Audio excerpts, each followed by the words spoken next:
Nabi SAW menyuruh kalian mengejar Quraisy. Kata Usaid bin Khudair lagi ngobatin lukanya, sami'na wa ata'na.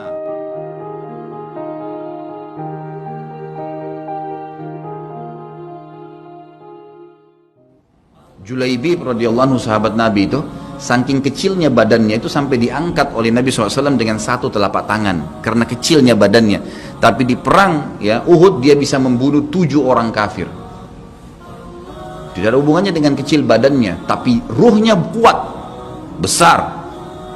Waktu Nabi SAW balik dari perang Uhud dan terkalahkan oleh orang-orang kafir Quraisy dengan hikmah Allah Subhanahu Wa Taala, semua sahabat waktu itu mati syahid 70 orang di Uhud, sisa 630 orang bersama Nabi SAW, semuanya terluka, dan minimal luka sahabat waktu itu minimal 7 luka, sabetan pedang, hantaman tombak, sobekan, pokoknya luka semua sahabat. Sampai ada sahabat sudah nggak bisa jalan karena kakinya sobek, punggungnya sobek, dinaikin di kuda, tiba di rumah tinggal dibaringin.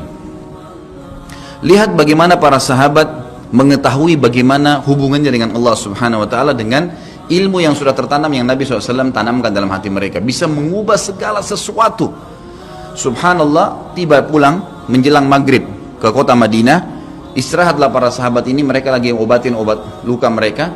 Nabi SAW dapat wahyu menyuruh Nabi SAW dan para sahabat keluar mengejar Quraisy.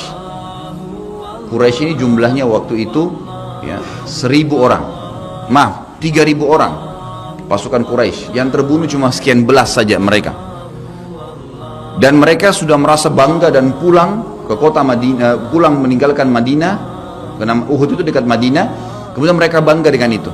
Keesokan paginya habis sholat subuh kata Nabi SAW, wahai sahabat-sahabatku, Allah Azza wa Jalla memerintahkan kita untuk mengejar Quraisy. Maka pulanglah masing-masing kalian di suku kalian, lalu motivasi siapapun yang ikut kemarin di Uhud, semua, mau sakit, mau enggak, mau luka, mau enggak, tapi ini luka semua nih, minimal punya 7 luka ya. Kita kadang-kadang mungkin kuku kita kecabut aja sudah susah ke masjid. Ini sabetan pedang, sobek, rusak semua tubuh mereka. Dikatakan dalam riwayat sampai para sahabat ada yang tidak bisa ngomong karena sudah kesakitan yang luar biasa. Kata Nabi SAW, semua yang ikut di Uhud kemarin keluar lagi. 630 orang semua harus keluar. Bagaimana caranya? Pokoknya ngumpul keluar, perintah Allah. Coba bayangin, kita kadang-kadang habis olahraga saja capek, diajak keluar sama istri atau diajak keluar sama suami, kita sudah nggak mau keluar. Capek biasa olahraga, atau mungkin penat, capek duduk di kantor mau istirahat. Ini habis perang, badannya disabet-sabet, diajak berperang lagi nih. Apa yang terjadi teman-teman sekalian? Pulanglah pimpinan-pimpinan suku sahabat ini, dimulai dengan Sa'ad bin Mu'adz radhiyallahu anhu, sahabat Nabi yang mulia. Luar biasa ini. Orang ini pada saat meninggal, kata Nabi SAW, goncang arsy-Nya Allah dengan meninggalnya Sa'ad.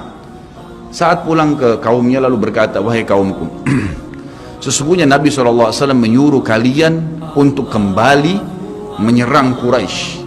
Pada saat itu mereka lagi ngumpul saling ngobatin luka, dan di depan mereka yang saling ngobatin luka itu adalah Usaid bin Khudair, sahabat Nabi yang mulia. Ini sahabat Nabi yang satu dari Aus ini, kalau membaca Al-Quran malaikat turun dari langit dengerin bacaannya, luar biasa. Lagi ngobatin lukanya sambil dia berkata, waktu dikatakan Nabi SAW menyuruh kalian mengejar Quraisy, kata Usaid bin Khudair lagi ngobatin lukanya, sami'na wa ata'na, kami dengar dan kami patuh, ditinggalin lukanya.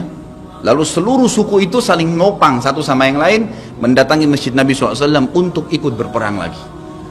Nggak ada satupun yang tinggal. Ada yang luar biasa, saya terus terang nangis waktu dengar kisah itu, luar biasa. 2 orang anak muda Ansar, saya setiap kenang kisah ini selalu nangis, nggak bisa tahan karena luar biasa. Anak 2 orang ini belasan tahun umurnya, dan dua-duanya nggak bisa jalan, Bapak Ibu sekalian, nggak bisa jalan. Luar biasa, sudah sobek kakinya, sobek punggungnya, bahkan dikatakan di bagian leher ada irisan, di bagian lehernya ada irisan, gitu kan. Kesakitan. Dua-dua ini diturunkan dari kuda, ditidurkan, adik kakak nih. Tapi saya tidak ingat, namanya tidak disebutkan dalam kisah, tapi ini kisah luar biasa. Dan kemarin kebetulan Imam Masjid Haram atau saya lagi umroh nyebutin kisah itu juga. Hampir satu masjid orang menangis mendengarkan kisahnya. Dia mengatakan, waktu sampai ke telinga adik kakak ini umurnya belasan tahun ya, di bawah 20 tahun. Kalau Nabi SAW memanggil seluruh yang hadir di Uhud untuk kembali berperang. Ini mereka nggak bisa jalan nih. Si kakak bilang sama adiknya, Kita nggak bisa tinggal di sini nih. Rasulullah SAW sudah memanggil kita untuk menjawab panggilan Allah. Kata adiknya, bagaimana caranya kita merangkak? Bagaimana caranya kita ke sana? Nggak ada yang bisa nopang. Ini berdua lagi sakit. Mereka cuma tinggal sama ibunya.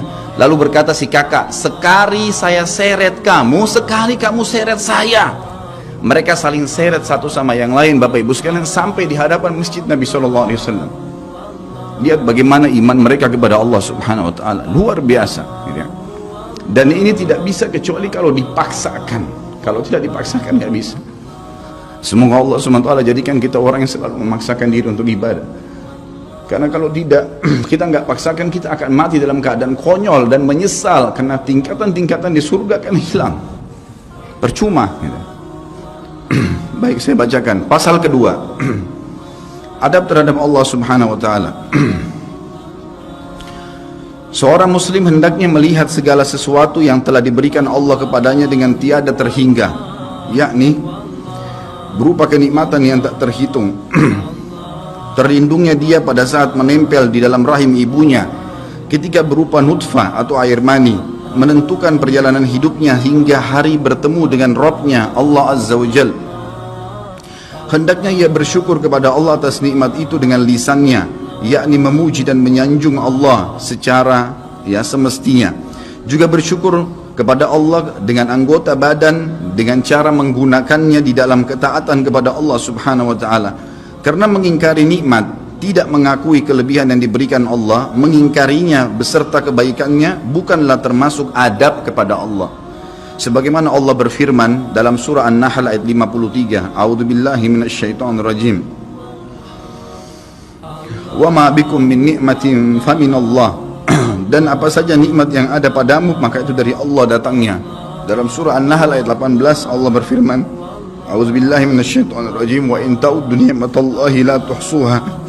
Dan jika kalian menghitung-hitung nikmat Allah, maka kalian tidak akan mampu untuk menghitungnya. Begitu banyak nikmatnya Allah, Bapak Ibu sekalian. Kita berbuat maksiat, pelanggaran-pelanggaran, tapi Allah masih bisa memberikan kita oksigen gratis. Cahaya masih bisa ditangkap oleh mata kita. Telinga kita masih bisa menangkap suara sehingga mengetahui apa yang diinginkan oleh kita. Setelah bertahun-tahun berbuat dosa, dengan taubat kepada Allah, Allah bisa ampuni. Itu luar biasa. Nikmat Allah tidak bisa terhitung. Rugilah orang-orang yang tidak menyembah Allah Subhanahu Wa Taala.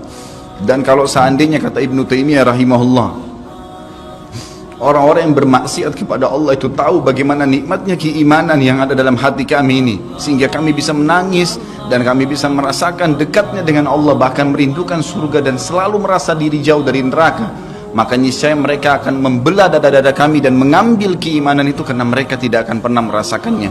Keimanan akan membuat makanan sederhana menjadi mewah, tidur di tempat yang biasa akan menjadi nyaman, bahkan cobaan seberat apapun menjadi kecil buat kita, karena keimanan kepada Allah Subhanahu Wa Taala. Dan itu sebuah nikmat. Itu hanya bisa dirasakan kalau kita betul-betul memaksakan diri beribadah kepada Allah Subhanahu Wa Taala.